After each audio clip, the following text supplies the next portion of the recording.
now listening to the Lineman Lounge. Where sleeves are optional.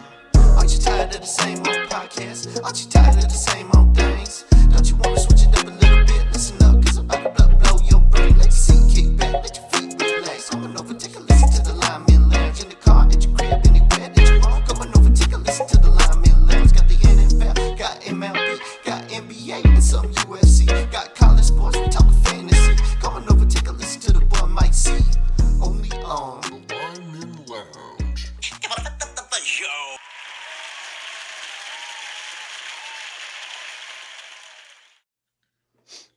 ¿Cómo están, bitches? This is the Lineman Lounge coming to you from Hangar 6. I am Mike. This is Evo. And we've got a very exciting show for you guys today.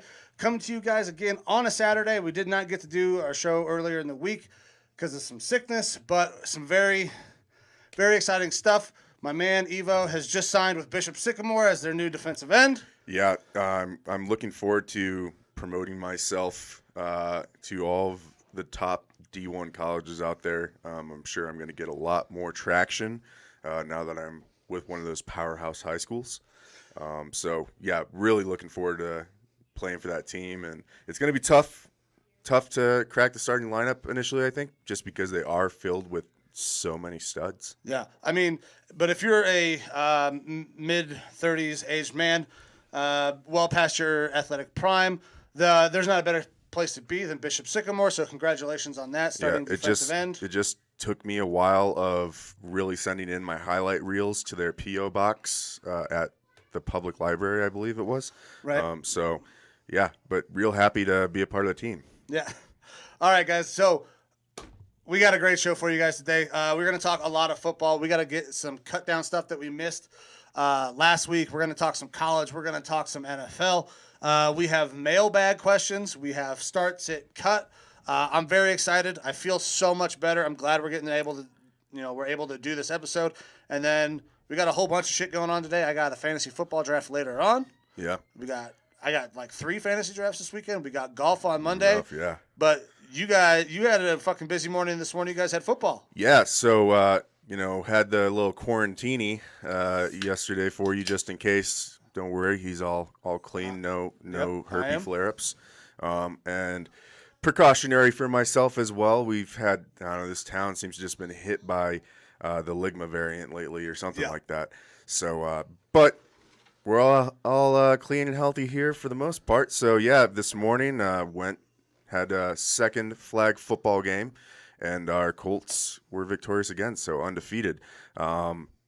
Really figuring some stuff out now that we're actually getting to know the players better. We're getting them into positions that are going to make sense going forward.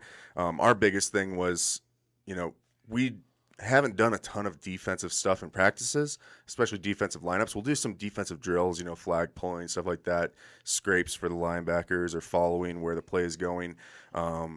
But really fleshing out where those kids work best in the defensive lineup, that's been definitely more of a game day challenge for me, where it's like, all right, I'm going to put you in the position that we're thinking that you're good for, and then doing those adjustments on field, because we've got some kids that are really talented, are understanding what's going on, but they aren't necessarily aggressive enough. Right. So we're moving one of our linebackers to an end spot because he's doing an extremely good job of containing, but when the ball's coming his way, he scrapes towards the ball and then breaks down to the runner, but isn't necessarily being aggressive enough to go up there and get the flags. So, we're switching some of those things around. And then on our offense, shout out to Coach Coop.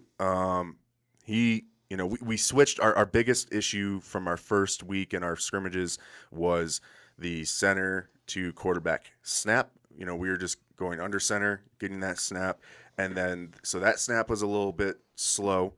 And then the turn of the quarterback to hand it off to whichever running back, because primarily handoffs in flag. Right, absolutely, 5 to 7. Those end up being fairly slow as well. So, and our line, just, they're kids, they're not really blocking yet. The snap goes, right, and they just kind of sit there. Well, are you guys arms across the chest, or are you guys able to T-Rex arm it? We can T-Rex arm it. Okay. But they, it's kids. Yeah. They don't understand that when the snap goes, you should be doing your assignment necessarily.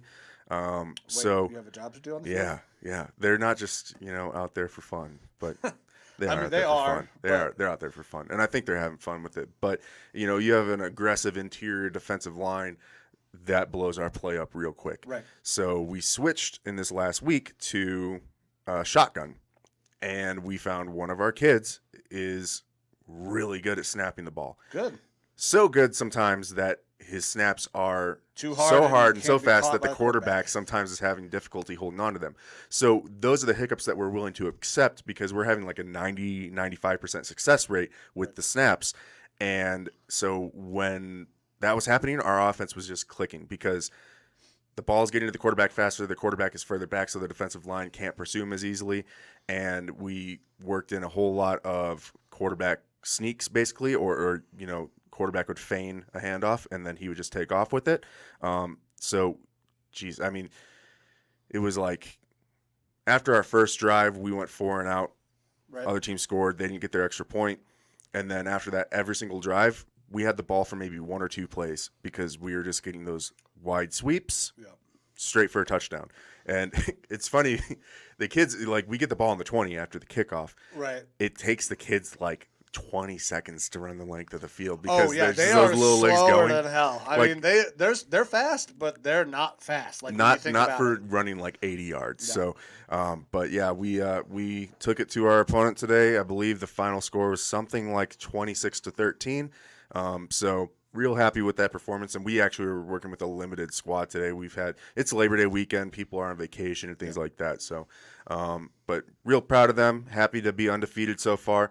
I'm sure we'll have some more tests coming up. It's a smaller league, so we're going to face the same opponent sometimes. But overall, good day of flag football this morning. I'm getting more into it. Yeah, very sure. very good for the flag Colts there, and kind of like we were talking about, like when you start moving kids around, something that I kind of started to appreciate as I became a coach is you can have some guys who are really gifted athletes, but if you don't put them in the right spots, they're not going to perform. Yeah. And that comes down to you as a coach or us as coaches to being able to understand, I understand this is a really good athlete, but sometimes this guy's not good in space, even though he's very fast. You can find ways to utilize that in other spots and really kind of tap into that athletic potential that they have. Yeah. Well, there were points that it almost felt like I was cheating. I know I wasn't, but the team that we were playing was kind of giving away their plays, and I picked up on it fairly quick. With like high schools and stuff, the offense is more diverse, and you can't just read where one player is and know the play is going that way. Yeah, so a lot of but times with flag, you'll tends to have be the case. one stud, and then wherever that stud is where the ball's going. So for the team today, it was wherever they placed what would be their tight end or their third lineman off of the center, that's the direction the play was going. Right. Wherever they were heavy is where the play was going. So wherever that guy was, which was typically only on the left side of their line, I ended up switching where our more aggressive defensive end was, or our more prominent defensive end, flipping him over to that other side, and then I would shade my middle backer over towards that side and have the outside backer basically pushed up right, like a wing right off of that defensive end. And I think they ran one play opposite of where that tight end was, and it was a quarterback fake boot where he went around the other way. And we still were able to chase him down and stop him from getting the touchdown. But it's little things like that, like that middle backer, would sit there every time that they came into the ball, which he'd turn to me and go, which way are they running? I'm like, I think they're going right. So let's move over here. Like he's not picking up on that yet. And it's tough to impose that on the kid. Like, watch where this tight end is. That's where you're going to go. Right. But So he would the start goal to is cheat. to get there to where he starts to understand that. Yeah. But as soon as you can pick up on that Yeah. and make those alignment adjustments, then they're like, hey, where's he going? Because they know that you have an idea. And then once we can start to kind of build that in them, make them understand And that. that's the thing too. It's week to week. Who Yeah. knows if another team's going to be doing anything Exactly. like that? We're seeing different, wing, tight end type setups and stuff like that. And so it's just, little things like that that's getting me a little bit more amped and more enjoyment out of it, because it's like when it goes from more just of like, hey, this is the position that you're in, and just go grab the See flag. ball, get ball. Yeah. And you're able to inject a little bit more into that. That's cool for me. So Good.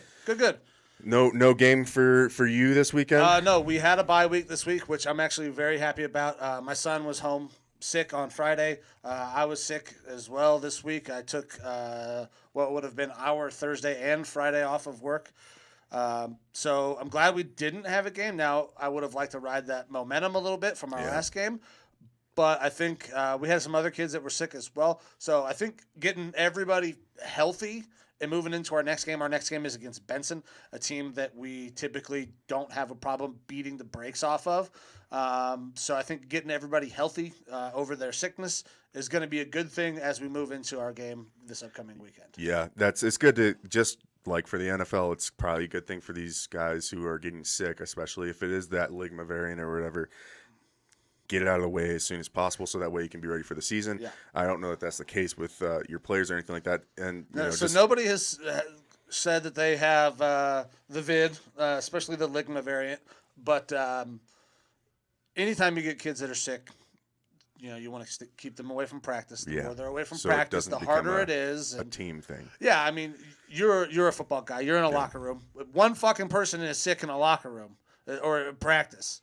Everybody's getting fucking sick. Oh yeah. I mean, because everyone's out there playing grab ass and exactly. having fun. They're in the all showers. fucking around. We see the same thing in the Army. One asshole in basic gets sick, and then you got 200 fucking privates that are all sick. Yep. So I mean, I wouldn't recommend that the kids do my current regimen to make sure that I'm staying healthy. I'm currently crushing up vitamin C tablets and boofing them. So it burns a little bit, but then you have these effervescent farts, so it's fantastic. But let's get into some real. Cheeks smell like orange juice. Yeah. Sorry, ladies, or maybe they're like, I don't know, maybe it's better than the norm. But all right, we're ready to get let's get into some real sports. All right, man. College football going on currently right now. Yeah, lots of college football going on. Yeah. So what are some big highlights that you're looking for? Things that you've seen so far this weekend? Well, Ohio State had a game last night. Big game last night. The game was closer than I expected it to be. Much closer than I expected it to be. Ohio State did come away with a win, but it was 45-31. And at the halftime, I believe Minnesota Gophers were leading, right? Minnesota was up at the half. So, like, I was texting Mike last night. I was like, hey, man, I'm about to become a Parachute Gophers fan if they fucking win this game. What's going on with your number 4 Ohio State Buckeyes? C.J. Stroud very much looked like a freshman quarterback. He looked like he was a little nervous, a little rattled at the start. Everything he was throwing high, which, lends itself to picks. He threw one pick. Came back in the second half, played great, though. I think that game is the game is closer than the score was to begin with. But if Minnesota doesn't lose their running back, Ibrahim, I think that this game actually ends up being a lot closer. Tough injury for Ibrahim. I don't think they've officially come out and said what happened. But if you see the video, it looks like he either tore his calf, which is less likely than the popped Achilles. Like, you can see it right on the video. You can see something go off in the calf, and it's just tough. I mean, he was having a great fucking game. 160 yards, I want to say he had. 163, 5.4 yard average, and 2 touchdowns on 30 carries. So they used the shit out of him. Yeah, I mean, he was running a lot, but he was supposed to be, the bell cow for the Gophers this year. And he's the guy that missed last year with injury as well, so it's a tough break for him. I don't like seeing players get injured ever at any level. No matter what team you play for, I never want to see an injury. Like, if my team is going to beat your team, I want to beat your team with everybody out on the field. I want to know that we did it with all your best guys and that we're just better than you. So to have a win like that when there's a massive injury sucks. Am I still happy with the win? Yes, because it keeps Ohio State in a position where we want to be at the end of the year, potentially going to the playoffs for a national championship. But C.J. Stroud needs to settle down quicker into a game. Yeah. I mean, he's still almost 300 yards, 4 touchdowns. Oh, yeah. I mean, in the second half, he fucking lit him up. Yeah. But I think that it has a lot to do with just how good Ohio State is at wide receiver. There's at least 2 first-round wide receivers on that team. There might be a third in the making, depending on what Njigba can do. Mayan Williams? Mayan Williams is a freshman, but he had himself a day. He is a big fucking boy, and he is very fast. He looks a lot like Beanie Wells to me. He is an absolute hoss. And then we have another. So Mayan is a redshirt freshman. We have a true freshman, Henderson, who caught a screen and housed it, gave the deuces. Actually got hit up by Tyreek Hill on Twitter. We are very young, but we are very talented at Ohio State. The most experience we have on that team is our wide receiver group. I'm excited. But other college football, Oklahoma almost fucking loses today. Number 2 almost goes down to Tulane. That Tulane quarterback, Pratt, I think is his name. That kid is fucking Johnny Moxon reincarnated. Yeah. That kid's got a lot of moxie. He fucking balls out. Good for him. He had a good day. Alabama is currently beating the absolute piss out of Miami, which does not bode well for my bet. But 27-3 at halftime. If Miami can maybe fucking pull their heads out of their asses, pull this thing to within 18, the bet still pays. I knew Alabama was going to win. I just didn't figure they'd beat the ever-living brakes off the number 14 team in the country. But it's entirely possible. Week 1, Miami could be entirely overrated. De'Aaron King, I did not know this, 24 years old. Yeah. He is an old fucking man. He is older than 6 starting quarterbacks week 1 of the NFL. Yeah, he is tied with 5 other guys at being 24. It'll be interesting to see how that ends up affecting his draft status, because last time we saw that was... Well, I don't know that his draft status is going to be very high anyways. He is a 5'11 quarterback who has bounced around to a lot of places and has never been highly productive. There's just always kind of been that aura around him. He as could being go like be a a star guy. player, but he might He's not an be athlete. He could a play star another player in the NFL. position. Yeah, but again, the age is going to factor in probably heavily. Absolutely. Yeah, and then the only real, I guess, upset that I'm seeing here, Virginia Tech beat North Carolina. They're 17-10, which North Carolina was ranked 10. Tech wasn't rated, so... North Carolina we'll see how that goes. may have very much been overrated. Which Sam Howell, he's looked at as one of the Heisman top candidate. Yeah, one of the top quarterbacks that could be going to the NFL in this next year, and he didn't have really that special of a day. And I like 17 Mac for Brown, 32, 208 and a touchdown. Yeah. I mean, that's not looking great. Another blowout, we got Iowa beating the ever-living piss out of Indiana, 18-17. Scores 31-3 at halftime. I think Indiana had a great year last year. I don't think they're that same team. Close game right now. Northern Iowa is only down 7-10 against Iowa State, the number 7 ranked team. Yeah. UNI is a very good smaller UNI school. normally puts up against other Iowa teams in general. Yes, they do. So. I think they have a little bit of pride that they want to show that, hey, listen, just because you guys got these fucking D1 scholarships doesn't mean we can't play. Yep. I mean, I played college ball out in Iowa. UNI is a big deal. People love UNI, but I mean, hey, I'm totally cool watching UNI pull off an upset in Iowa State. I think if the Big 12 has a really, really bad year, there's a chance that it just folds instead of them trying to add new teams like they are reporting that they could be trying to add. I don't know if you've seen reports on teams trying to get added to the Big 12. We got UCF, Cincinnati, a couple of decent teams looking to possibly go to the Big 12, move out of their smaller conferences. So we'll kind of stay up on that as that goes along. College football, guys, is very wild time. There's a ton of games always going on, and we're recording on a Saturday, so there's going to be tons of shit coming in. We'll try not to get too far off the rails, but I fucking love college football. It was a great day. Ohio State started out with a win. Miami, I need to score some fucking points so they can make good on my bet. But, yeah, college football is fucking finally here. Yep, and it's great for your sports betting if that's what you're into. So Mike's more of the sports betting guy. I really don't do that. If I gamble, it's at the casinos, sitting at the blackjack table. So that's where my gambling ends up. Yeah, I am a big sports bettor. And if you are an Arizona resident, right now it's not currently legal. However, on September 9th, it will become legal in the state of Arizona. So if I know all you people that we work with or who listen, who are here out in Arizona with us, September 9th, sports betting goes legal.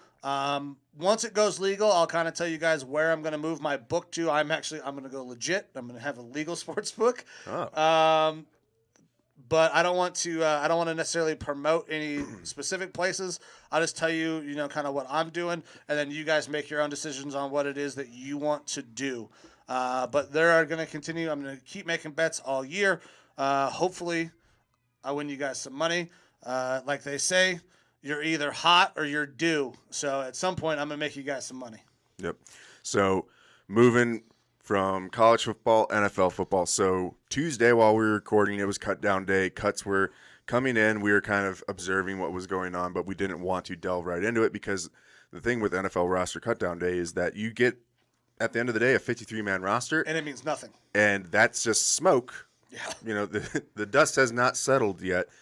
Even still now, the dust hasn't settled yet. These rosters are not finalized.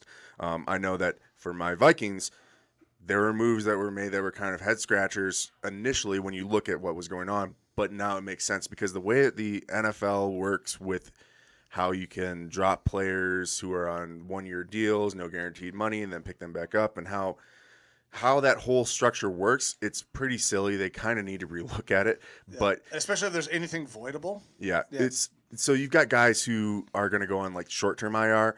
If you put them on IR before the cut downs, then they are IR'd for the whole season. Right. And then the next day, if you put them on the IR, then they can come back after 3 weeks. Yeah. But you have to keep that person on your 53 at the cut down initially. So there's certain people that teams will release, and they're saying, hey, we're going to sign you back tomorrow. Yeah, a little handshake deal. Same contract type thing. So that way we can just get these guys onto the IR. That sort of thing happened. But we're going to go over some of the more notable cuts. There weren't a ton that happened throughout the league. And then kind of looking at our individual teams, the Browns and the Vikings, how their 53-man cut down went. So one of the surprising ones, maybe a lesser-known name, but Philadelphia Shithawks leading receiver last year, Travis Fulgham, he was cut by the team. Mm-hmm. Now, leading receiver, that sounds like, why would you cut the guy? But he had 38 receptions for 539 yards and 4 touchdowns. Yeah, he only caught, 57% of his targets? Yeah, so the Eagles didn't have receivers last year. No. So to say that, the leading receiver got cut, it's a little surprising because obviously he showed some productivity last year in a really shit offense. But still, a little surprising. You'd think that he would have stuck around as at least like a wide receiver 4 I don't know or 5, maybe. I don't know if it's happened yet or not, but I could see that being a practice squad guy. Yeah. You've seen him have a little bit of production. Maybe you bring him back into the fold. He knows the system. You get a guy who gets hurt. That's the Eagles. That's probably going to fucking happen. And then you got a guy you can toss out there, knows the system, and has been with the organization. Definitely. And the Eagles are getting, they've got Devonta Smith coming in, getting Jalen Reagor back, J.J. Arcega-Whiteside. So they've got some guys that should absolutely be higher on the depth chart for them. So it would push Fulgham down. But, it's still a little surprising. You wouldn't expect to see that. But, he's probably practice squad or something like that, you would think. Which, we don't even have the full practice squad lists. No, I don't even know if teams are completely filled out the practice squad yet. Probably not. I'm pretty sure the Browns have not. I know that they've got a lot of reports of, intent to sign this guy to the practice squad. Intent. Yeah. Whether or not it's happened or not, I don't really know. Other big cuts. The one that really kind of stood out to me, aside from the elephant in the room, which we're going to get to here in a second, Pernell McPhee. So he is an aging edge rusher, right? But Baltimore is a place where aging edge rushers go to revitalize their career and have kind of make their money, have another chance to go deep in the playoffs, and then they release him. He's been there for a long time. He's been there 10 years. I don't know if he catches on anywhere else. That is the place that aging edge rushers go. I don't know. There's still defensive end needs around the league. He's 32 England? years old. He's had a really good career. And the thing with the Ravens is that they do kind of have a much more frequent rotation of those edge players. They bring in youth, and then they'll bring in some of those veterans. So it probably was just a numbers game for this guy. I think he still has stuff in the tank. He's not what he was before, but they are trying to go for more of a youth movement on the Ravens right now, and I think that's what spelled his time there. It was that, they're just going for those youth guys and letting them kind of take the reins. I think that he could pick up somewhere. A team will have an injury, or they'll have one solid player and then need a second guy that's at least a rotational guy. I teams think that play he's still got 3-4 time to are learn. going to be looking at Pernell McPhee. I don't know that he's not going to probably be your traditional hand in the dirt guy. He's been a stand-up outside linebacker, edge rusher type guy. I mean, he was limited last year with the Ravens too. He had 15 quarterback hits and only 3 sacks, which for a rotational guy, limited action, that's not that bad. No. So there's probably still so much in the tank. I would think that A guy he'll get a vet minimum 1-year deal somewhere. I know you're not going to like to hear this, but a team that I think he would greatly benefit would be the fucking Green Bay Packers, who has a problem generating pass rush. I mean, sure. The difference is that they just don't bring in free agents from outside. I know. But So I'm not really worried about it. And to be honest, if he did go to them, I wouldn't be that scared. no, but I mean, that fucking Packers defense needs some goddamn help still. I don't know why they are not addressing it. It seems like they don't address their defensive needs as well as they need to, and then they don't support their offensive star with a supporting cast like they I should. like how you say star, So- like he's not one. I mean, he's a star to some people, but everyone's got a star, and it's right on their asshole. It's special to somebody, I'm sure, Yeah, but he's a star. yeah. I know it pains you to say it. He's a star. He's a stud. He needs help. And his fucking defense needs to stop. What's somebody. really going to hurt me is when it comes to our fantasy draft tomorrow, and I end up having to draft Packers players because I play to win, and I've done a couple mock drafts preparing for it, and I have taken Aaron Rodgers in like 2 of them, and it fucking hurts my soul. I'm sure it does. It hurts really bad. But yeah. But by the way, fantasy draft stuff. We're not really going to go over fantasy stuff too much today. We talked a little bit earlier. We might talk some fantasy stuff here tomorrow, or Might something try to like hit that. Monday. Yeah, Since we're and off. put some content out to you guys on our thoughts of those fantasy drafts. We didn't really want to get into it today because I don't want to give Mike all of my sweet Yeah. tips. Speaking of, so we were talking earlier. It looks like the Lineman Lounge's schedule is going to have to change a little bit. With Evo's shift and my shift, we're going to be working the exact opposite 8 hours, and then we're going to have time where we're going to have to sleep. So it looks like Lineman Lounge might be going down to 1 time a week, maybe Saturday. We might try to record multiple episodes for you guys, but there's going to be some changes. Bear with us. We're going to get out as much content to you guys as we possibly can because, trust me, there is plenty of shit that we want to talk about. Hopefully, there's plenty of shit that you want to hear us talk about. So just bear with us. As soon as we hammer out the schedule, I'll let you guys know at least a day prior to when content comes out. But if you want to interact with the show, send us some content that you want us to talk about. You can go on Twitter, Facebook, Instagram. We got TikTok, the YouTube page. So for those of you guys who are watching the show, thank you very much. Please like, subscribe, hit the bell. And then if you are interested, I have now broken up the show into 2 different sections on the playlist. If you want to watch the entire show, go to the playlist and you'll see the Lineman Lounge full episodes. If there is something specific that you want to watch, there's also a playlist with specific clips. So that way, if you're crunched for time, you got 10, 15 minutes, but you want to get in some time with your boys, listen to some of our takes, you can listen to one of our clips. They range from anywhere between 2 minutes to 15, depending on what the fuck it is that we're talking about. So you guys can go ahead and do that as well. Yep. And so with the change in the schedule and stuff, it's important that if you like the page, you like the content, make sure you're hitting that notification bell on the YouTube, watching our social media, so that way you can see when we're going to be putting these episodes out while we kind of work through the kinks of how this is going to go going forward. Just make sure that you get those notifications of when we're going to be putting out the content, so that way you don't miss us. Going back into this cut down. Yeah, absolutely. The last kind of big one that we wanted to talk about. Yeah, I mean, this is the one that surprised, I think, most people. Yeah.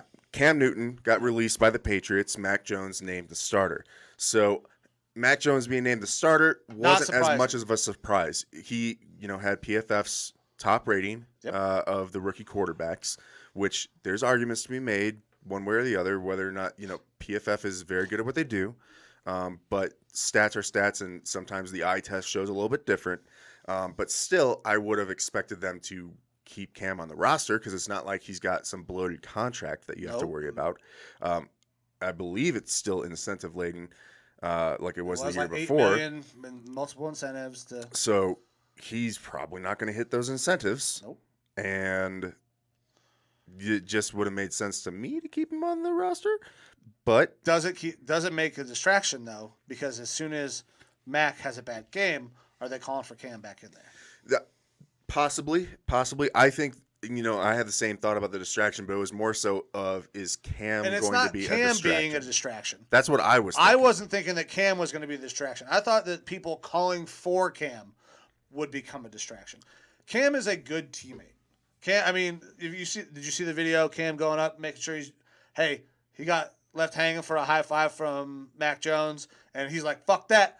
Chased his ass down. He's like, "Give me my goddamn high five." I had to do that with one of my players today. He thought he was a little out of pocket, so I had to go fucking slap him around a little bit. Yeah. But yeah, I Cam's don't a know. good teammate, man. There's not, but Cam is not a backup. Cam is a guy that is going to look to start, and I think probably could start for a few teams. He probably could. Like I had heard initial reports of maybe the Cowboys would be interested in bringing him in as a They backup. have very clearly said they're not. Yeah, they said that they're not. Now, things could obviously change. They dropped a bunch of their quarterbacks. Danucci's no longer with him. Garrett Gilbert. Nooch. Yeah, the Nooch, James Madison alum. But if Dak has another injury or something like that, I could see that working out for them. But I think Cam is probably going to sit and wait for a little while. Injuries happen. Injuries happen to quarterbacks. There should be an injury that causes a team to be needy, and I could see them looking towards him. And yeah, he could probably be an upgrade on several teams right now. But I saw a report earlier this morning before the flag football game that Mac Jones was teaching Cam the playbook. Yeah, so, one of the things that sold me on Mac Jones, so I don't know if you guys heard it or not, but I listened to some guy on a podcast very, very early on in the year, said that Mac Jones was very well studied. He said that he threw the ball within rhythm. He said that, he had the potential to be one of the best, even though he doesn't look like the best guy. The guy who said that on the podcast was fucking me. I was actually advocating for him to go very high in our draft. I had him going to the Niners. Mm-hmm. I really like Mac Jones. Mac Jones can fucking play football. He is not an athlete. He is soft, white bread. Neither was Tom Brady. Neither was Tom Brady. This is the perfect Peyton Manning fucking really fit. wasn't, He fell to 15 is a perfect fucking fit. Mac Jones is the guy. Like when we were doing our pre-draft stuff, and I'm reading all these things about him, it's like, this guy fucking studies his ass off. He is like a coach on the field. He knows shit inside and out. He understands pro-style concepts because he's a guy from fucking Alabama with Nick Saban. It does not surprise me that he was teaching Cam shit.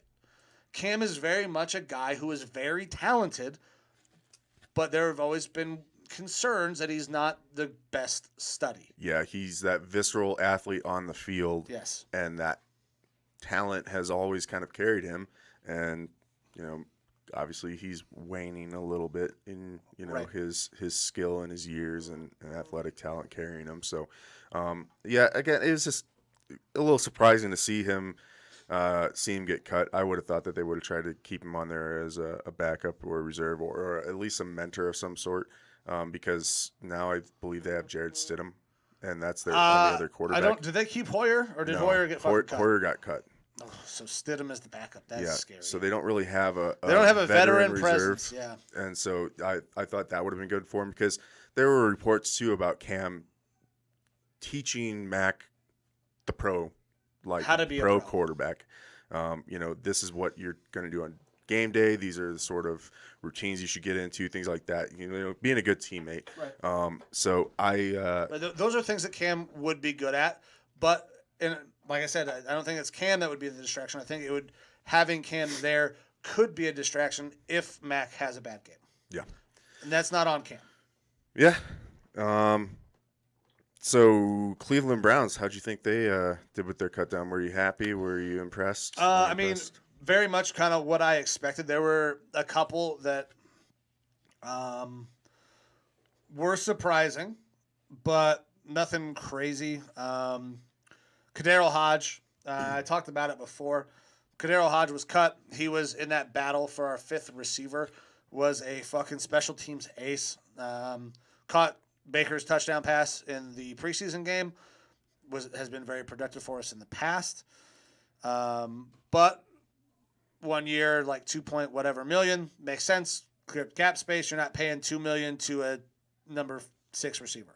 Yep. And he did end up going to the Lions. Yeah, so I thought we could have traded Kadarius, but because everybody knew he was in a battle for that 5-6 spot, I don't know if we're going to get anything for him.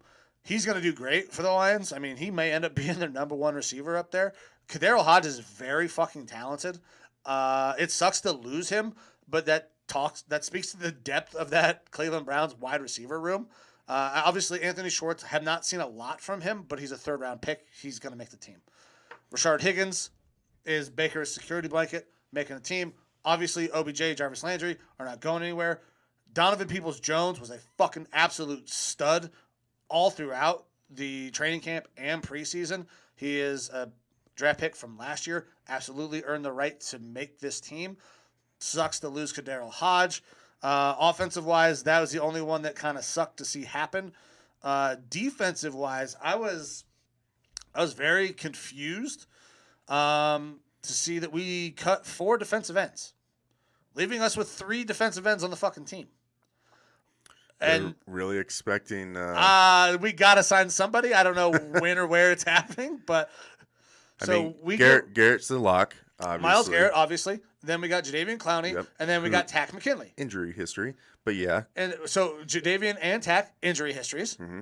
And those are the only 3 guys we got. So we got rid of Porter Gustin, the guy who. So you're saying Pernell McPhee? Fucking bring him in. Bring him fucking in, man. We need another guy. I don't give a shit who it is. And then Curtis Weaver, a guy that I had high hopes for.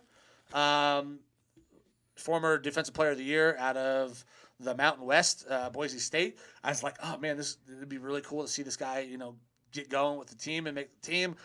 Did not. Sheldon Day was getting 1st-team reps at defensive tackle. Fucking cut. Yeah, that was a little surprising to me. I mean, he didn't necessarily pan out, but like. No, but I mean, he's getting 1st-team reps all throughout fucking camp, and then cut down day, he's gone. Now that does mean that we kept, I forget his goddamn name now, the former 2nd-round pick from Seattle. It's gonna drive me crazy if I don't look this up. Browns defensive tackles.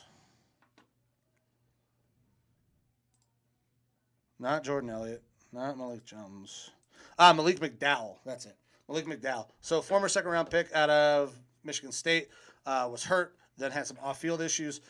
This is the first time he's ever fucking played that football in the NFL. Makes the team. So I understand why Sheldon Day is gone. We also cut Marvin Wilson, undrafted free agent, who we paid a shitload of money to because he was the number 1 guy who was undrafted that people wanted. But other than that, I mean, sucks to see Sheldrick Redwine go, but he's already been re-signed to the practice squad. Had a couple very big plays for us last year. I believe he had a pick in the playoff game. Anytime you can pick off Big Ben, I mean, you're a fucking winner in my book. Yeah. So, not a ton of crazy things that happened, but cutting 4 defensive ends and cutting Sheldon Day were a little bit of a surprise to me. Yeah, a little bit of a question mark, but I'm sure it's going to end up. Whatever Andrew Berry does, I fucking trust him. Yeah. I don't he could be like, hey, we are going How much say do you think Stefanski really has in that final roster? I think just that because he has Stefanski's 2nd year as a head coach, he's working into that role. They work in conjunction. This is a nice thing, but also a weird thing about the dynamic in that Cleveland Browns front office and their leadership. They're very analytical. Stefanski is Ivy League guy, very smart, somebody that the head guys wanted to hire the year prior when we hired Freddie Kitchens for some goddamn reason. Andrew Berry is somebody who has been in our building before, left to go to Philly. We brought him back and made him our GM. Paul DePodesta is part of our front office. He is very well known as the whole Moneyball thing. He is the guy who helped engineer Moneyball. He is analytics. So I think that there is a lot of back and forth. I think there is some give and take with Stefanski because he is a guy who buys into analytics. He is a smart Ivy League guy, just like everybody else in this front office. So I think he feels that they feel like he is on a level playing field. Now, if we have Freddie Kitchens as our head coach, his opinion's not going to matter as much to these guys as Stefanski's will. I mean, Kitchens was that in-house, just like we need a guy and he's the rah-rah guy type things, but it's not necessarily like we are going out to find our next long-term head coach. Didn't really ever seem like that. So, I mean, we'll see how that shakes out. Like I said, the end stuff was a little bit surprising, but you got to trust the process. I do trust him. I mean, Andrew Berry can basically do anything he wants, and I'm going to fuck him. Like, if anybody gets a statue outside of the fucking stadium right now, Andrew Berry is number one on the list for getting a fucking statue right now. All right. I mean, that might be a little bit out there, but I swear to God, go on Cleveland Browns Twitter and ask them if anybody is getting a statue outside of the stadium right now, who is it? I guarantee you, if you put Andrew Berry on that fucking list, on that poll, he is going to win that poll. I might even put that out on the fucking Lyman Lounge on the Lyman Lounge Twitter, just to see. They'd have to take down the Peyton Hillis statue, though, right? There is absolutely. I mean, they got a framed Xbox with a fucking Madden game cover in there, but that's about it. All right. Well, my Vikings, again, kind of same thing. Very much so expected their cut down. The guys that were going to be leaving. I was really happy to see Dakota Dozier get cut. Yeah. Fucking love that because him and Drew Samia were like PFF's like tandem of two worst rated guards in the NFL last year. And they were on the same fucking line. And they saw a significant play. Drew Samia to a lesser extent, but Dozier got a lot of playing time. I was really worried that because he's a veteran and he's been in the league for so long and he's been, veteran part of the team, that he would stick around. But he was released. Now he's back on the practice squad. So never say never for Dakota Dozier. But he's off the 53, which I love. We also released Everson Griffin. Yep. But which I was like, what the fuck? You texted me as soon as right as it happened. I was like, listen, man, this is normal now. Yeah. This happened a couple years ago with I don't remember Greg something, our left tackle for Cleveland. We cut him, and we had a handshake deal. Listen, we got to cut you so we can get this guy on the 53, get him on IR, and then we're going to re-sign you. Yeah, so I was following Vikings Twitter very closely just to see when the cuts were rolling out and everything. And so first it was just shock. Like, what the fuck? Why the fuck did we Everson do that? Griffin? And then I started hunting. I was like, tell me it's one of those situations where they're just handshake to bring him back. And that's what it was. It was just a paperwork thing. Yeah. Because he was on that one-year deal, veteran minimum, no guaranteed money, there was two things that were possibilities of what they were going to do. One is you get him off the roster for that one day, and then you bring him back the next day, and that is what ended up happening. Right.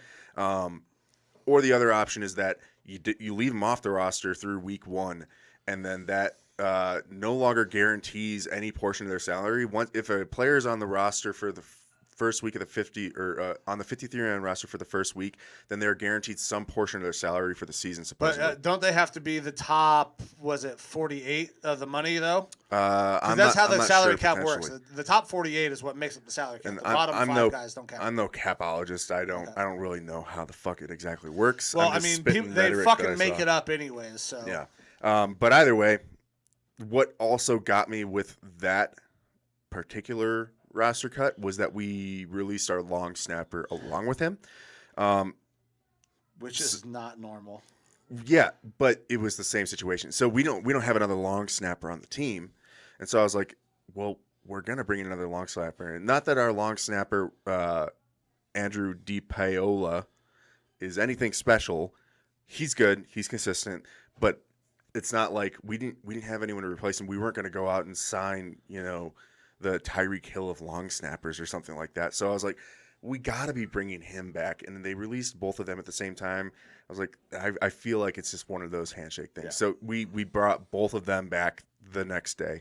Beyond that, the only real cut that I was kind of surprised with was Amir Abdullah at running back. So he's our third running back.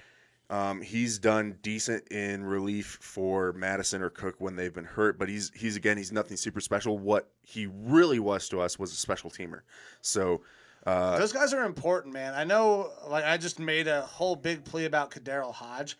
Those special teams aces are fucking important pieces of a team.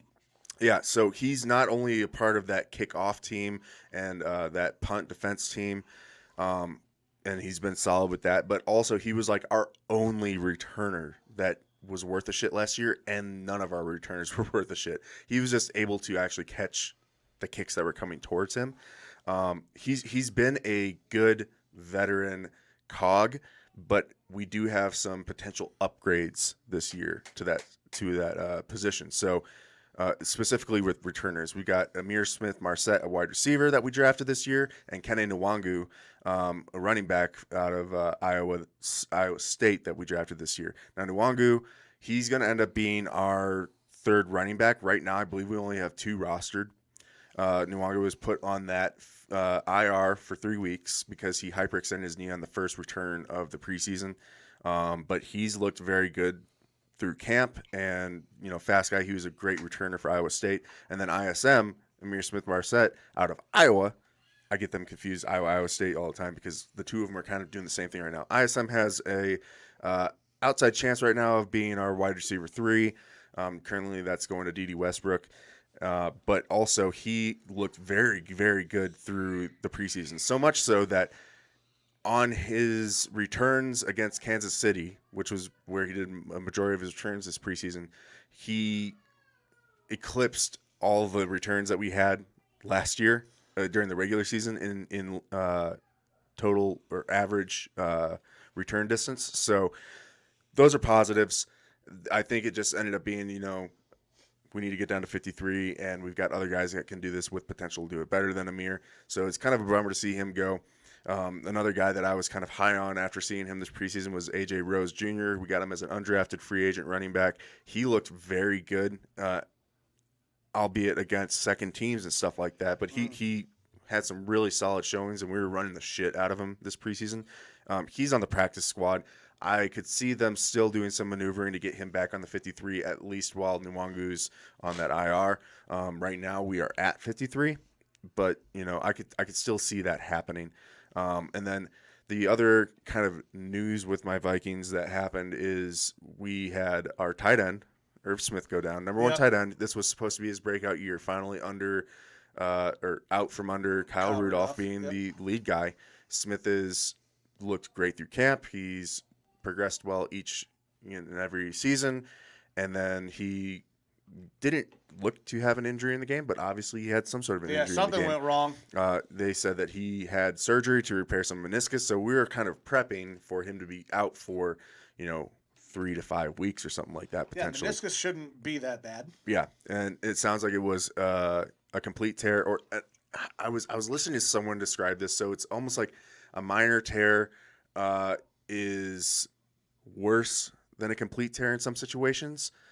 And I don't know exactly I don't know the details have completely come out, but at this point, it's looking like a 5 to 6 month rehab time.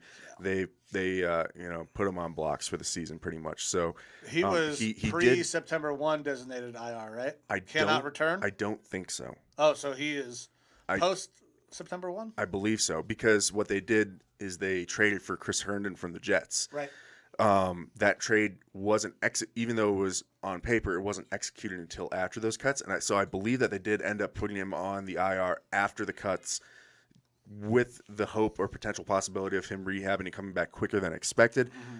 I don't think anyone is expecting that to happen though at this point. So they brought in a new guy to take his spot for the year. Their answer was Chris Herndon. So right now, Chris Herndon probably is going to be our number 2. We've got Tyler Conklin, who he didn't play at all this preseason, but he has also progressed every year with the team. But he's not much of a blocker.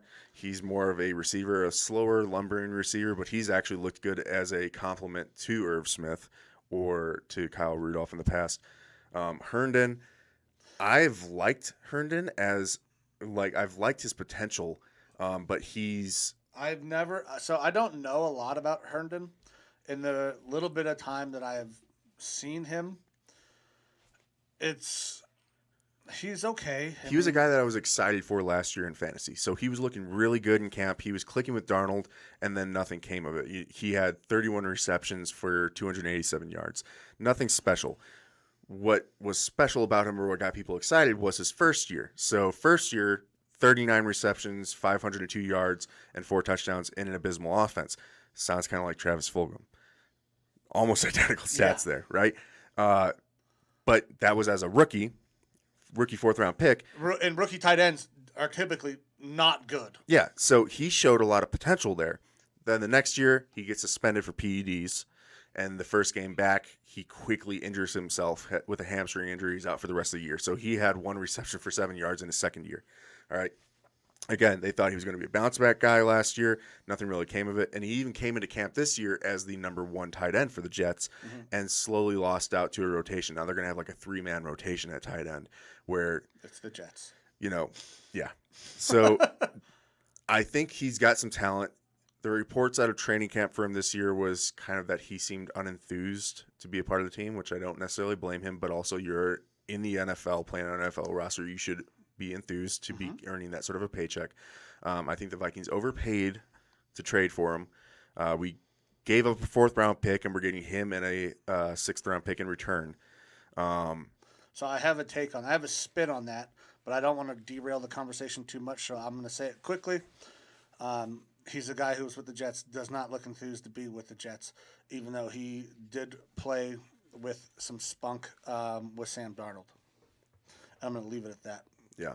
So I think this is where I'm going with that. Well, this is a good change of pace for him. It's a good opportunity for him to kind of revitalize his career in a more pass-heavy offense or a more legitimate offense. He looked more enthused with Adam Gase and Sam Darnold than he does right now, or than he did in Jets camp.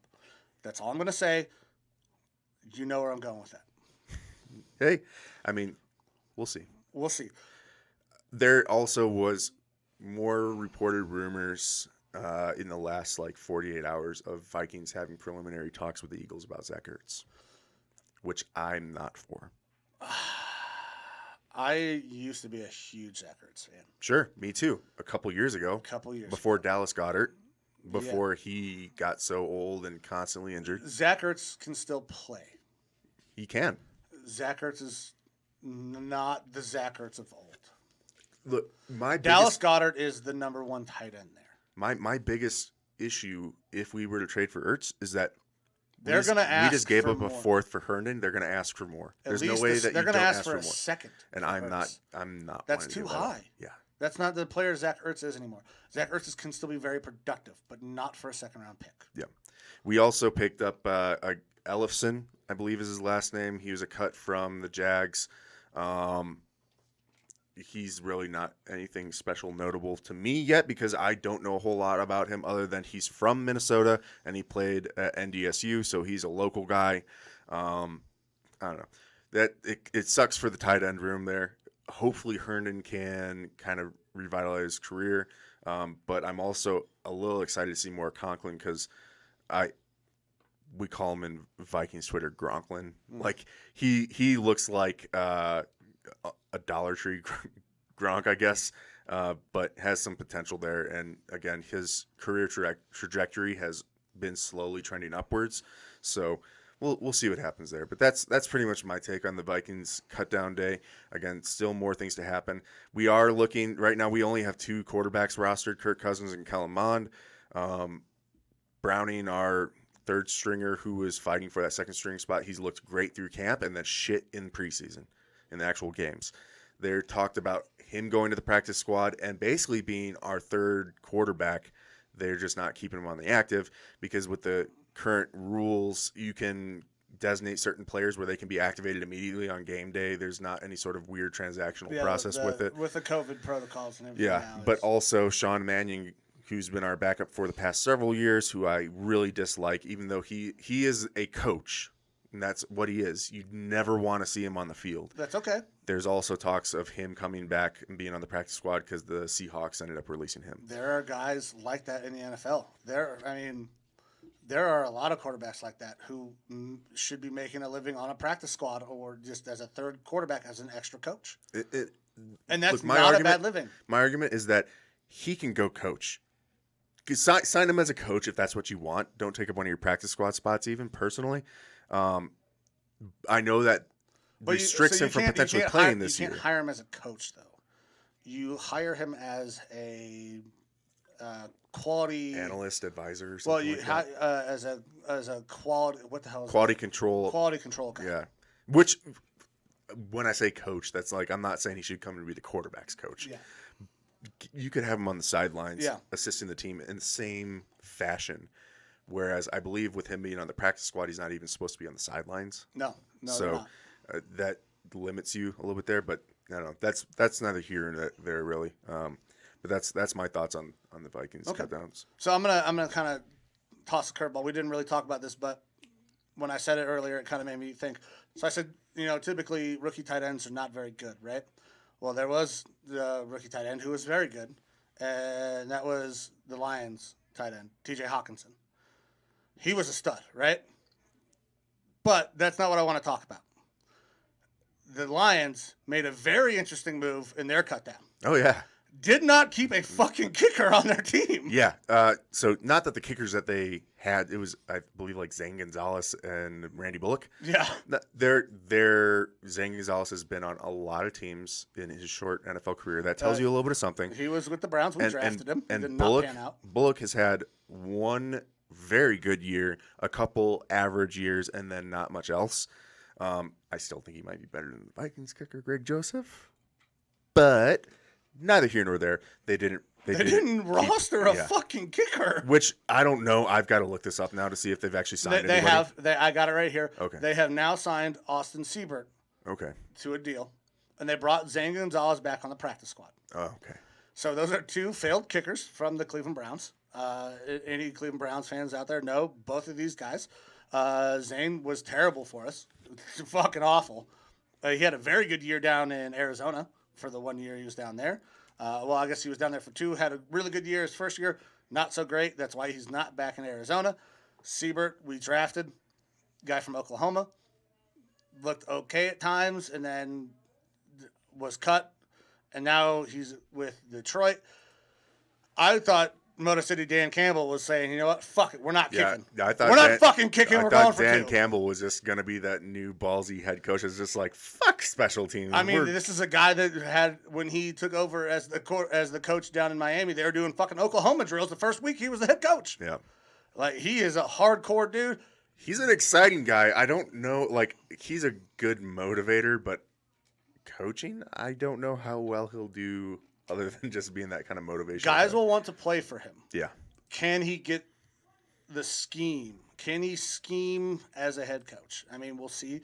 Obviously, he has coordinators to help with that, but guys will want to play for him because he is so exciting. He is in your face, punch you in the fucking mouth. Like that. That's the type of football the Lions are going to want to start to play, which will be interesting because they have had a terrible rushing attack, and they don't look to have a good one this year. Yeah, they're going to be a really rough team this year, really bad. Daryl Hodge is going to be their number one receiver, man. I'm telling you. Him or Amon-Ra St. Brown, I think. Amon-Ra is a rookie. I think he has some value with the team. And his brother was cut by the Packers. Equanimous. Is that how you say it? Equanimous. Equanimous St. Brown was cut. Equanimous St. Brown, one of the best names ever. That whole family's got fucking classic goddamn names. Yeah. There's a lot of awesome names in that family. I looked it up once. I couldn't tell you off the top of my head, but I remember looking. There's like 4 or 5 brothers that have like fucking cool ass names. Yeah, those dudes got some fucking. A lot of Egyptian type names with the Amon-Ra St. Brown and that sort of stuff. But yeah, it'll be It'll be fun. Yeah, I'm glad the Lions are playing in the the NFC North this year. Yeah, because the Lions are gonna be the Lions. I mean, they're not gonna make the playoffs. But hey, I'm excited for Dan Campbell. I hope they get better. I mean, when the Lions are a little bit better, it makes football a little bit more exciting. Like those years when Stafford was like almost getting them to the playoffs or right in the playoffs, it's exciting. Like I like seeing parity, especially as a fucking Browns fan. Now that we're moving up, we're getting better. It's exciting to see that shit. I like it. Yeah. I mean, Dan Campbell is tight end. He's basically a fast lineman. So I love Dan Campbell. I got like Dan Campbell. Yeah. So mailbag. Yeah, but before we hit the mailbag, we have got quite a bit more shit to go through. Mm-hmm. And are you getting worried? Yeah, we're at an hour right now. So let's pump the podcast one more time on all the socials. Let's take a break. Let's go watch some football. We're gonna turn off that fucking Alabama game though, because they're up 41-10. So that bet's probably not paying. Like I said, if you bet with me, remember it's your own money. You're a man. Make your own fucking decisions. Or a woman. Yeah, or a woman. Hey, I mean, ladies, if you want to get in on these bets, September 9th. We know Spicy Mike goes either way, so. Yeah, well, $10,000 will do a lot. Yeah. But guys, if you like the show, if you want to interact with the show, go on Twitter at the Lineman Lounge. On Facebook, there is a group and a page. TikTok. Most of the content right now coming out on the TikTok is of me coaching. You get to see plays from the 9U Colts. Really, it's fun. If you like youth sports, if you like seeing coaches get riled the fuck up, you'll see me on there getting riled up. It's a good time. And then also on Instagram, I'm terrible about putting shit on Instagram. I need to be better. I will try to do that. A lot of that content right now is also the coaching that I do. We need to probably get you on there as well, getting some. Like I've said before, I'll end up getting naked probably, doing TikTok dances. Well, I don't. Shaking this dump truck ass. Oh, I mean that will absolutely sell. And then that leads us into the new platform that we're on. Oh yeah, OnlyFans. OnlyFans. Oh, we're not on fucking OnlyFans. What a little ficky. We will not be on OnlyFans, even though they are now allowing porn again. Sword but fighting. Let's take a break. Let's get. I'm gonna get another beer. Let's watch some football. We'll recharge the battery, and then we'll be back with you guys. Alrighty. All right, guys, we are back. Had to take a break. We're gonna recharge that camera, watch a little bit of football, some college football while all that shit was going on. Maryland coming up with a big win. It looks like against West Virginia. I picked that game. I did not bet it, even though I should have. My bet on Alabama still looks like it's not doing great. But we wanted to get into the mailbag, right? That's where we were going to pick up on. Yes, sir. All right, so we actually have a legit mailbag question this week. And I'm very excited for it. Yeah, there's a lot of questions in here. We got a lot of stuff to cover. So this is from Kyle Kimmel. We both know Kimmel, good guy. We work with him. NCO in the United States Army. So thank you very much for your service, Sergeant Kimmel. But let's dive into this mailbag question. So it starts out, hello, Lineman Lounge. With the NFL regular season set to begin soon, I was curious on your take with these questions. So, with Jameis Winston being named the starter in New Orleans, do you think the Saints will still be a top contender in the NFC?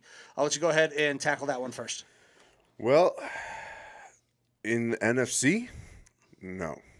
I mean, there's an outside chance that they could get a wild card if Jameis balls out and it turns out that this corrective vision surgery that he got really did help him out.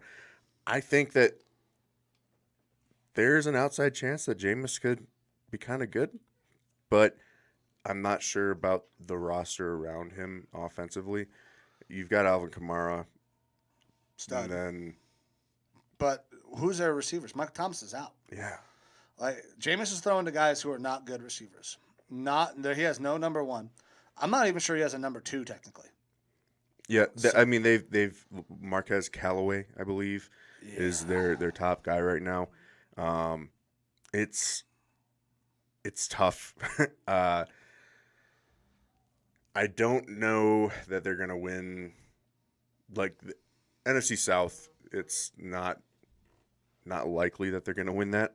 And you'd want them to at least win the South if you're going to say that they're a powerhouse or anything like that. I mean, how was the phrasing of the question again? Are they going to be a factor in Will the they NFC? still be a top contender in the NFC?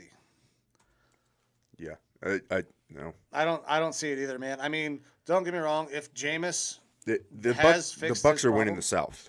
Yeah, the Bucks are absolutely winning the South, which means they're fighting for a wild card card spot at the best. But I don't see it, man. Like Alvin Kamara is a stud, but he's not enough. He's not going to carry the team. He's not going to carry the team. And Jameis is. If Jameis shows up, then cool. And if the wide receivers somehow blow us away and they've actually stashed away some talent that really hasn't shown through because of Mike Thomas or something, maybe. But yeah, I don't see how they can be, man. I think they're going to have some flame games where they actually show up and surprise people. But on the whole, that you're fighting for a wild card, and if you're one of those wild card contenders in a less than stellar conference, you're not really making an impact on the NFC overall. I think at the best, this team can be 9-8 at their best. I don't know if that gets them in the playoffs in the NFC. Yeah. That is man. Like that entire NFC West, they could get 3 teams in the playoffs. There might not be a single team in the NFC West that goes under 500. That's how good that fucking division is. Yeah. So I have a hard time seeing them being super competitive with Jameis. Maybe Jameis comes out and plays well. We've seen him throw for 5,000 yards and 30 touchdowns. But he also threw for 30 interceptions. And he had absolute studs out at wide receiver with Mike Evans and I just forgot. Godwin. Like, he doesn't have that. Yeah. So I think Jameis is going to struggle, and it might not all be Jameis's fault. It might be because they don't have a lot of pieces outside of Alvin Kamara. They definitely have taken that step back this year. It wasn't even just – it's not just Drew Brees leaving. I mean, Drew Brees makes you feel a little bit better about the team, but it's not just Drew Brees leaving. It's that offense overall. They've definitely taken that step back towards the Falcons and the Panthers in that division where, you have the clear Bucks are a lock. Yeah. Barring Bucks catastrophic have a chance to go fucking 49ers style injuries. I struggle to find a scenario where they make it into the playoffs. Yeah, me too. I don't see it. So we'll stop beating that dead horse on this question because we got a couple more. Okay, so which rookie quarterback will have the biggest impact in their Week 1 debut? So there's a couple rookies that we can take off right now because they're not playing in Week 1. Trey Lance probably not playing. Well, he's not starting. Not starting. They've talked about using 2 quarterbacks throughout the game or 2 quarterback sets, even stuff like that. Yeah, but if he's not starting, he's not having the biggest impact. Justin Fields is another unless guy. Garoppolo's going out there and just throwing a duck of a game, and then that's entirely possible. The 5 plays that Trey Lance plays, he's throwing these bombs for touchdowns or something. That would be impactful. I don't see it happening. No. Justin Fields is not playing. Yeah. Andy Dalton, the Bears are going to go down with Andy Dalton for sure. Like, he is going to have to play miserably for Justin Fields to see the field. Yeah, Matt Nagy is really testing his uvula on Andy Dalton's schlong. I don't really get it, but it's the Bears. Go ahead, go burn your team down for the year. That's NFC North, one less team for me to have to worry about. So really, that leaves us with Mac Jones. Mac Jones and the Patriots play the Dolphins. We got who were the other?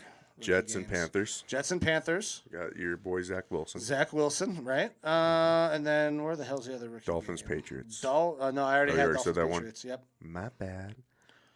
Jacksonville and the Texans. Jags and Texans, and obviously Trevor Lawrence is Trevor Lawrence. So I think the quarterback who's going to have the biggest impact. And that's the key point. Biggest impact. Biggest impact. Not necessarily positive impact. Could be negative impact. Okay, correct. I still think it's Mac Jones. Mac Jones won that starting job.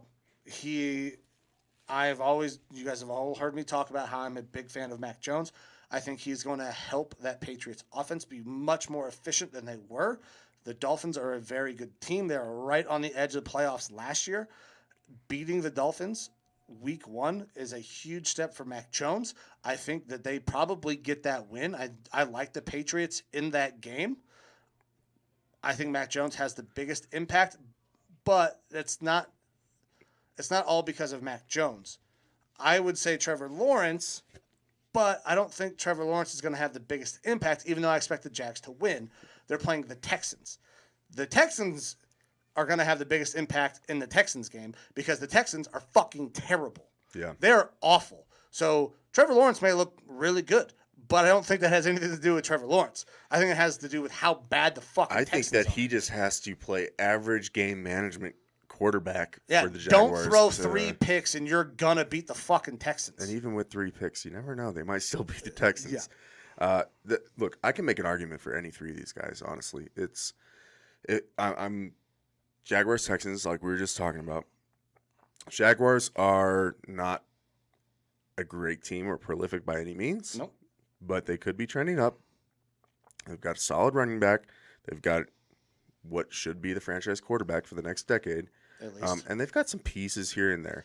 I like their receiver group. Yeah, you can't say that for the Texans. Like they if they have a piece, it's a piece that they're going to trade to the Cardinals for dirt or something like that. You know, for a like fucking bag of balls. Just don't trust it. So I don't think that they thrust a whole lot on Lawrence in this game. I don't think they need to. Because, they don't need to. Exactly. That's why he's not going to have the biggest impact. This is like sending a boxer out to face just like a BS opponent just to get their feet underneath them. Yeah, anybody that Tommy Fury has ever fought. This is exactly. So, I mean, he could go out. Maybe we're underselling like how aggressive the Jags will be with going at the Texans. But biggest impact, I mean, like I said, I can make an argument for each of these guys, but that's probably my least likely for biggest impact. Zach Wilson and the Jets versus the Panthers. So the Panthers have an okay defense. It's nothing great. Their offense probably isn't going to be, isn't necessarily prolific. Now, I don't know how good the Jets defense is going to be, so maybe they do start putting us some points. But I think Wilson is going to be that really boomer bust, flash in the pan potential type quarterback. So he could go out there and he might make some really flashy plays that could make that big impact in the game. It also could be the negative impact if some of the knocks that you've had on him show through in this game. Yeah. Because the Panthers do have a defense. They have a capable defense. Yeah. So, but back to Mac Jones and the Patriots. He's the least flashy of the 3. He's on a solid team with a solid defense.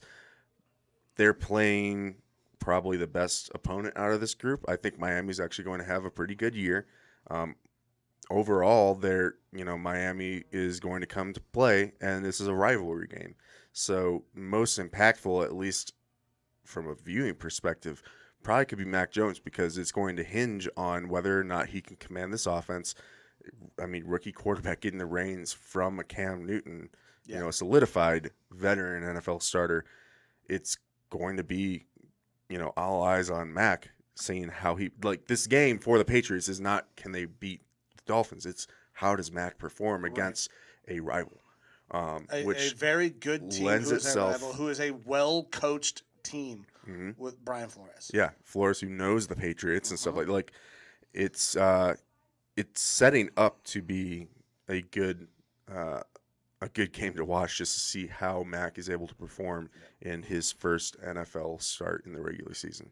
So while I can make an argument for all 3 of them, I would assume that it's going to be Mac Jones, though if it's the Tom Brady, Bill Belichick style offense, it could not be super flashy. It's just going to see if he's able to overcome the adversities. Yeah, I got to go with Mac. I mean, there is a chance that my guy, Zach Wilson, has a great game, plays great. But there is also that possibility that he does not. He is. I see Zach Wilson as having the potential for more of those highlight reel plays out of the 3. Yeah, he's gonna make even in this game, he is gonna make some great plays. Which it begs the question: what do you consider to be an impact play? there's a lot of arguments that can be made either way. But I think the impact for me will be kind of the game-changing plays and stuff like that. And I feel like there will be more opportunity for really pivotal game-changing plays from Mac Jones. Agreed. All right. So on to the next question in this mailbag question from Kyle Kimmel. Do you think that there are any teams that could be looking at signing Cam Newton? So earlier in the show, we talked about Cam was released. They were worried maybe it was a distraction. We kind of gave our take on the possible distraction. Is there a team out there that could look to bring Cam in? I think there are plenty of teams where Cam would be better than their current starter, but do I think that they would look to bring him in? Yeah, bring him in is a no for me right now. Again, there are teams out there that could be better off with him. We're an injury away from him having a good opportunity in certain places. The Texans make sense just because even though Tyrod's there, they've got the rookie quarterback from Stanford. I don't think they're going to take a risk on that right now. Bringing in another quarterback to just muddle up an already kind of weird quarterback room with Deshaun Watson being on the bench, which I don't think he's actually been designated anything yet. Nope. Nothing's happened with him yet. Yeah. There's potential he could still fucking play in week 1. That would blow me away. Yeah. That is still a possibility at this point because the NFL has not made a fucking decision, and neither have the Texans, which is insane. But Texans would Deshaun Watson play for them? I think he said that he won't play. I say he did say that. So that gives him this is a perfect example. Like, hey, I told you I'm not fucking playing. I'm not fucking playing. On top of the fact that I'm potentially going to jail for the rest of my life and federal pound me in the ass prison. And then, so yeah, the Texans absolutely. Could the Eagles bring him in? Maybe, but they just got Gardner. Yeah, I think the play that they just made for Gardner, it won't happen. The Colts bringing in an established veteran. Is Carson going to be ready by week 1? That's the other thing. I think he probably sits week 1 if they're smart, but they might play him. I don't know if he fits the Colts offense, honestly. Yeah, I don't think so either. If there is one team that I think actually should look at bringing him back. Bringing him back. That's one argument that I actually have heard when listening to some other football podcasts and some other pundits going on, is that the Panthers wouldn't be the worst option for him. No, I think it would be a really good idea because if you're not sold on Sam Darnold, you bring Cam back into the fold. You let Cam know, listen, man, hey, we're bringing you back. We're going to try out Sam. We're going to see what Sam has. But if Sam's not the guy, then you have an opportunity because I'm not sure if anybody is sold on Sam Darnold. I'm not sold on Sam Darnold, but I think he has a career year. That's not saying much. I don't think the coaching staff down there is sold on Sam Darnold. So you bring him back. You bring Cam back into the Panthers, where he is fucking beloved by that fan group. Him with McCaffrey and all that stuff. I think that could work. If there is one team that would be looking to sign Cam, that would be the team. I don't know if there's another team out there that would be looking to bring him in. Not that Cam's not better than some of these quarterbacks. It just doesn't make sense for them right now because they're going to try to empower their young quarterbacks, like the Giants. Give me Cam over fucking Danny Dimes, but the Giants are not going to bring him in. The Panthers they released Will Grier, who was their backup. Yes. P.J. Walker, who I believe was playing XFL or Canadian football for a little bit too. He played well in whatever the sub-league that he was playing in, but he's also not necessarily really an NFL quarterback. He's a little more one of those gimmicky guys. There's nothing behind Darnold other than that. That makes a decent amount of sense. That's the only one that I see. You can't bring him in anywhere else without causing some sort of massive controversy, saying that you're giving up on your guy, because the Panthers have not committed to their guy. They have not committed to Sam Darnold. They have not talked about him being extended, about this guy's looked really great in camp. That's the spot. If Cam's going to go somewhere, that's the only place I can see him going right now. Yeah, until we get an injury. Yeah. Okay. There's your answer. Panthers. If someone should do it, Panthers. Otherwise, we'll wait and see what sort of injuries happen around the league and if someone gets desperate. Yep. All right, and then last part of this question.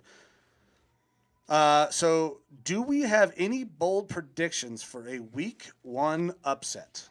So I'm going to go ahead and let you tackle this one first. Yeah, so this is only partially of me being an anti-Packer guy, but I could see the Packers going down against the Saints. All right, Packers are playing away after the whole offseason drama with Rodgers. Maybe there's a little bit of Rodgers isn't playing the preseason at all, so there could be some rust or whatever. He could still have some, sand in his hair from Hawaii or wherever the fuck he was. It's not where I thought you were going with that sentence. Rightfully so. Yeah.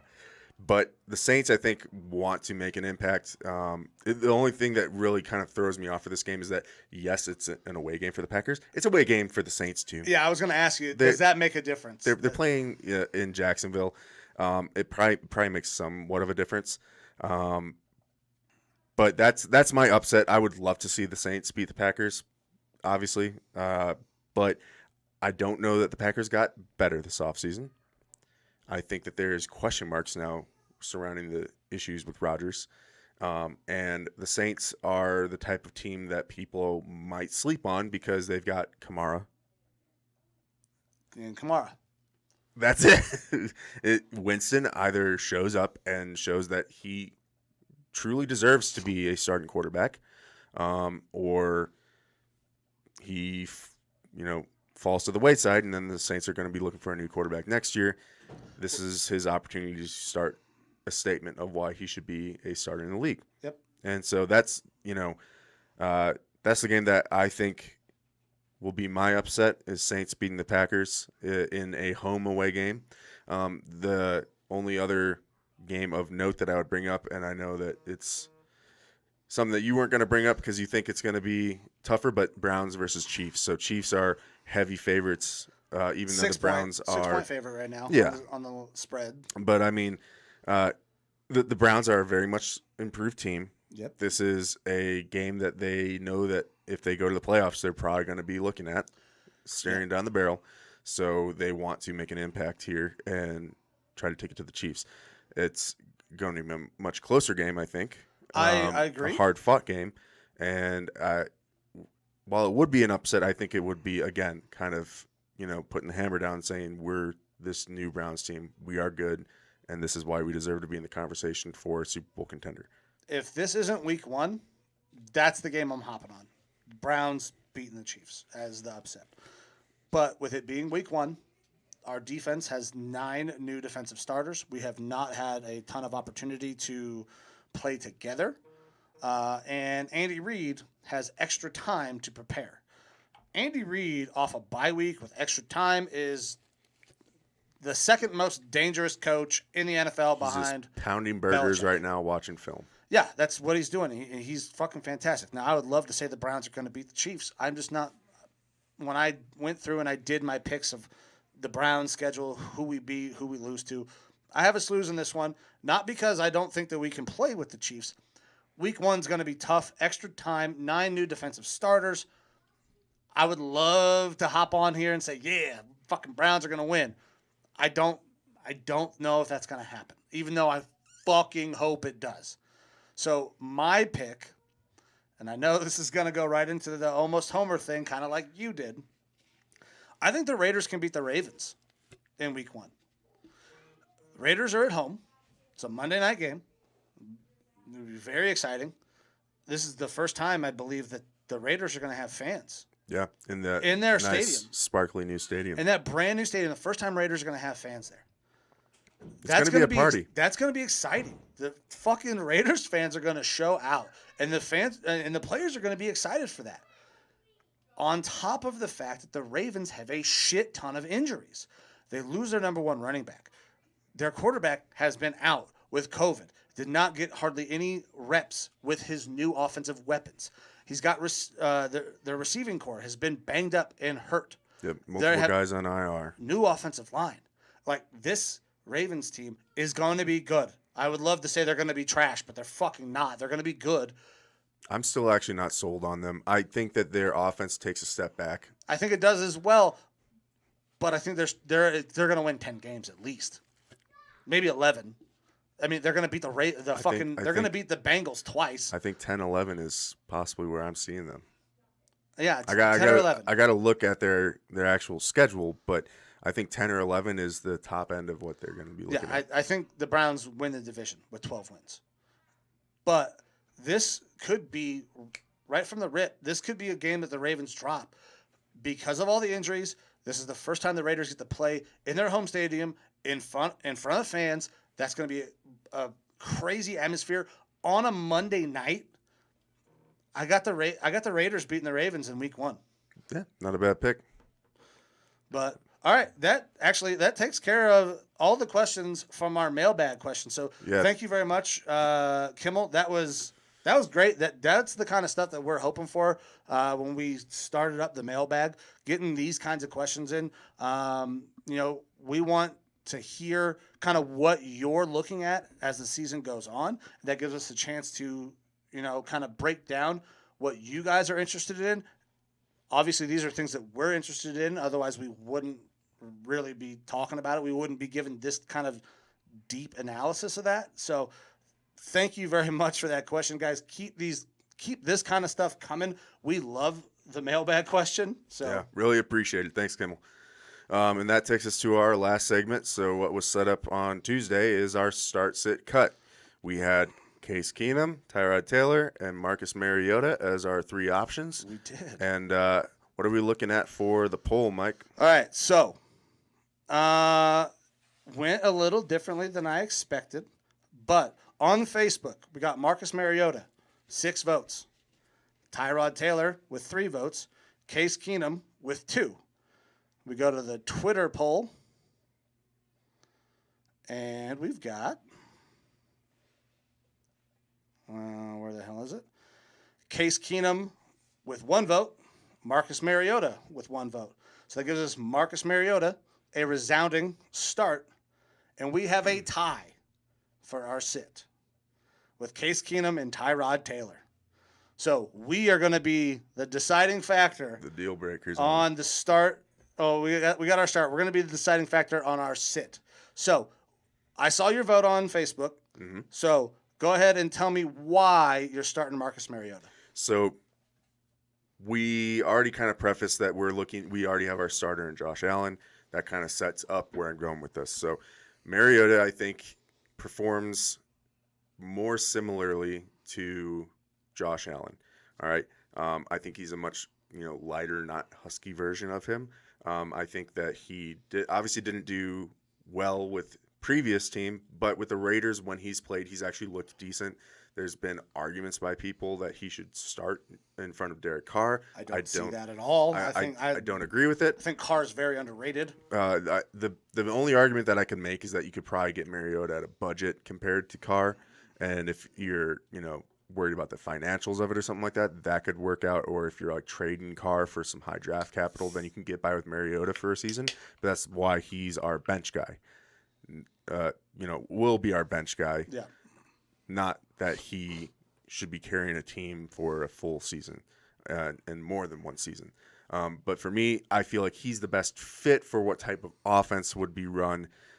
It was tough for me to not have Keenum in there just because I love Case Keenum and what he did with my Vikings. And the other argument that I would have for Keenum is that when he had that 13-3 season with the Vikings, I mean, he played well.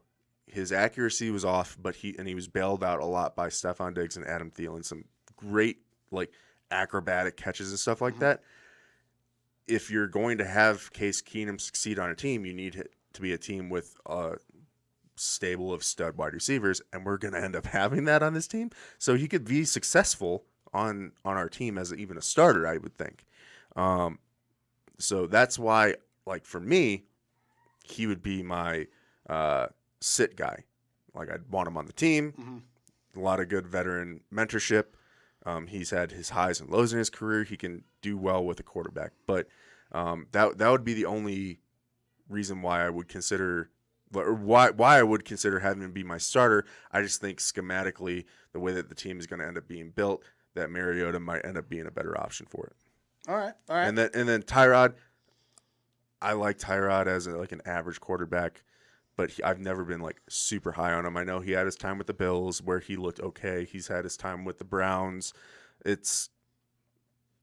I don't see him ever peaking to where he was before, and where he was before was an average to above average guy. And so I don't think he offers as much value as those other picks, personally. So I went with Case as my start guy. Then I would have had Mariota, and then Tyrod third. And as you said, this is based on kind of who our starter was, right? So with Josh Allen, what you're going to get is some athleticism. That's something that Marcus Mariota can absolutely give your team, right? The ability to run. But one thing that holds him back, in my opinion, the reason I put Case in front of him, one thing that you see with a Josh Allen is the ability and the willingness to push the ball down the field. Case has got nuts for days, almost to a fault, because he will put some balls in bad spots. Yep. You saw it in Minnesota. Yep. It worked out with the Minneapolis Miracle. Yeah. But he will push the ball down the field, which is what I'm going to get with Josh Allen. When I have my backup quarterback come in, I don't want to change my offense. And I think Case gives me that best option. We're not seeing a lot of called runs for Josh Allen. He just makes things happen. Whereas Mariota, that was part of his game, was called runs. Yeah. So give me Case, because his ability and his willingness to push the ball down the field, play within the offense. Now, can he run? No. Am I going to lose that aspect of my game? Yeah, but I'm going to lose an aspect anytime I go to a backup quarterback. Keenum can run. He's just nothing spectacular. Yeah, about he it, can get around the edge and pick up a couple yards, a first down if you need it. He's But he's more not than dynamic. a unmobile quarterback. Yeah, he's not dynamic like a Josh Allen is when he breaks the pocket. But I like the ability to keep my offense, keep the same passing concepts, because I can push the ball down the field, which is why I knocked Tyrod down, because he is not known for pushing the ball down the field. He is very much a safe thrower. He is dink and dunk 10 to 5 yards, and you lose a massive part of your offense if you do that. Another reason I had a knock on Mariota towards the end of his time in Tennessee, that's one of the reasons that he got benched, is he would not take those shots. Even if shots were there, he wouldn't take. He was trying to play too safe. So that's why I got to go with Case. Yep. I don't disagree with that. It's just a difference in I'm leaning more into Mariota's athleticism and the less mileage on him, I guess. Right. Okay. Whereas, but the same arguments that I was making for Case are the ones that you're making for him as well. So, yeah. Does that mean that Case is our? I think Case is our sit. Our sit. This, and then Tyrod falls to 3. Yep. Bye Tyrod. Bye Tyrod. Tyrod. And yeah. It's not Tyrod. It's Tyrod. It's Tyrod, yeah, apparently. Tyrod's cooler, but it's also Tyrod a Carhartt. But, I mean, no hate towards Tyrod. I was very excited when Cleveland picked him up. I was excited, when he started that first game. And then I kind of saw what people were saying, and I was like, okay, so there's going to be some issues. There's going to be some growing pains. I was really pulling for the guy when he got out to not San Diego anymore, L.A. L.A. And then he got fucking jabbed with a needle, and he lost his spot down there. He's probably going to start in Houston. I hope he does well. Out of these guys, he's going to be my number 3. Yeah, it's kind of a rough situation for him being down there in Houston, honestly. Yeah, he does not have any help. He's dealing with a quarterback room that is just in absolute fucking chaos. Just complete shambles. Yeah, and then the team doesn't have much of a future to talk about because Bill O'Brien fucking traded it all away. Yeah, it sucks for him. It would be better, in my opinion, for his career, maybe not monetarily, to find a good, solid backup quarterback role for himself somewhere than to have been there. I think he's going for his last shot to show that he's got something and maybe, get a little bit more play as a potential stopgap starter in the future. But it's gonna be rough there for him. I mean, he is a pro's pro. He could absolutely go and be a backup somewhere, and mentor, come in and be a spot starter. Yeah. We've talked about this several times. There's nothing wrong with that career path. No. Look at Ryan Fitzpatrick. I love Ryan Fitzpatrick, but that's his career. Mm-hmm. So. Well, I think that wraps it up. Yeah. Yeah. I mean, hey, fucking good show. I know it was a little weird doing this on a Saturday again, but we had a great day. You guys won your game. Ohio State won the other night. Fucking, we got this done. My bet's not gonna hit, but hey, football is fucking back, man. I love it. I'm super pumped. I'm pumped for our fantasy football draft tomorrow. Yes. Pumped for, we're basically a week away from real football. It's gonna be fun. Yeah, I'm actually I just had to hop into my fantasy football draft that's going on right now for the Cheap Seats podcast. So a bunch of podcast guys got together and doing a fantasy draft. For shizzle. Yep. Represent us well. Well, pick 5 just winning, and that's where Derrick Henry finally went. So all right. I am picking way at the fucking bottom. Not excited about a 14 team. Oh, 14? You tried to get me in on that league too. I Man, did. that would have sucked balls. Yeah. 12 teams is rough 12 sometimes. teams is the max. But, yeah. But I wanted to get in here and fucking show out for the podcast. So hopefully I can make this work with what I got. If they leave me Devontae Adams, I don't know how he would stay there. But if he does, if he makes it down to 12, which is where I'm fucking picking, that's who I'm taking. Oh, 100%. Yeah, so Drink. 100%. All right. That wraps it up, man. Let's get the fuck out of here. Guys, thank you very much. All the support is awesome. I can't tell you, like, when I started this whole thing, by myself, I was like, I wanted to do this. It was a passion project. And now it's kind of grown. It's evolving. We get more and more, support. We get more interaction on, all the socials. We're getting comments on the YouTube. I got my guy, the fucking GOAT, Eva, over here with me. So I cannot tell you guys how happy I am. Thank you very much for everything that you do and all the support that you show. Yeah, I really appreciate everybody. Also, the GOAT is my porn name, not the greatest of all time by any means. But I was talking about when you stick your nuts between your legs. Oh, that too. Oh. Yeah, it's a stretchy subject. But yeah, thanks everyone for tuning in. It's been awesome. Mike's got to focus on building us a winning team here, supporting the Lyman Lounge. I do. Thanks, everybody. Hit us up on those socials. Email us at lymanlounge@gmail.com.